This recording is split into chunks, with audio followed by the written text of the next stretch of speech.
আমরা জামাত ইসলামকে সমর্থন করিনি, আমরা জামাতকে আমাদের উদারতার কারণে অর্থাৎ বিএনপি সরকারের উদারতার কারণে এই দেশে তারা প্রথম রাজনীতি করার সুযোগ পায়।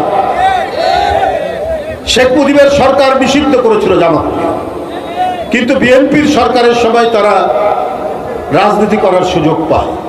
কিন্তু আমরা সবসময় দেখেছি এই দলটির অন্য কিছু বিষয় নয়, একটা চরিত্র আছে, সেটা হচ্ছে মুনাফেকি। এই মুনাফেকি ছাড়া তারা কিছু করেনি। আমরা একসাথে আন্দোলন করলাম এরশাদের বিরুদ্ধে, হাসিনাও প্রথম দিকে ছিলেন, তারপরে কাউকে কিছু না বলে হাসিনা এরশাদের অধীনে নির্বাচনে চলে গেলেন। বেগম জিয়া বলেছিলেন, শেখ হাসিনা বলেছিলেন এরশাদের অধীনে যারা যাবে, বেগম জিয়া বলেছেন এরশাদের অধীনে যাব না আমরা নির্বাচনে, আর হাসিনা এক লাফ দিয়ে বলেছিলেন যারা যাবে তারা জাতীয় বেঈমান। 24 ঘন্টার মধ্যে গিয়েছিল, জামাতও চলে গিয়েছিল। এই যে ছাত্র জনতার এই আন্দোলন, এই রক্ত ঝরা আন্দোলন, ওইদিকে বেগম রোকেয়া বিশ্ববিদ্যালয়ের আবু সাইদ সে বুক চিতিয়ে বুলেট বরণ করে নিয়ে আমাদের আন্দোলনের ইতিহাসের যে জয় পতাকা উড্ডীন করেছিল আকাশে, তারই অনুপ্রেরণায় ঢাকায় দেখেছি মুগ্ধকে, আমরা দেখেছি আহলাবকে, আমরা দেখেছি একের পর এক ওই শিশু বাচ্চারা নিজের আত্মদানের মধ্যে দিয়ে শেখ হাসিনার মতো এক ভয়ঙ্কর নৃশংস একজন দানবকে বাংলাদেশ থেকে যখন বিতাড়িত করালো এই সাহসী বীররা, তার কয়েকদিন পর জামাত বলে বসলো আমরা আওয়ামী লীগের সবকিছু মাফ করে দিব। তাহলে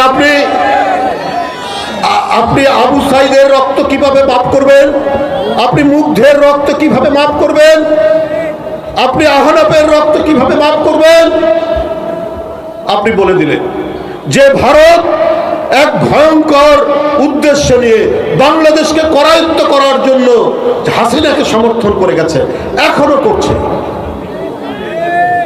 যে ভারত তাকে আশ্রয় দিয়েছে দিক, কিন্তু শেখ হাসিনা যে মাঝে মাঝে বক্তব্য রাখছে, এটাকে দিতে পারে?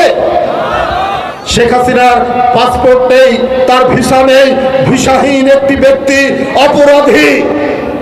সেই অপরাধী ব্যক্তি কি করে বাংলাদেশের বিরুদ্ধে ভারত থেকে কথা বলতে পারে?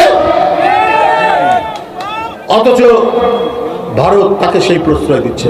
এখন ভারতের যদি কোনো ক্রিমিনাল বাংলাদেশ আশ্রয় দেয় আর এইখান থেকে ভারতের বিরুদ্ধে কোনো কর্মকাণ্ড করে, ভারত কি তখন ছেড়ে কথা বলবে?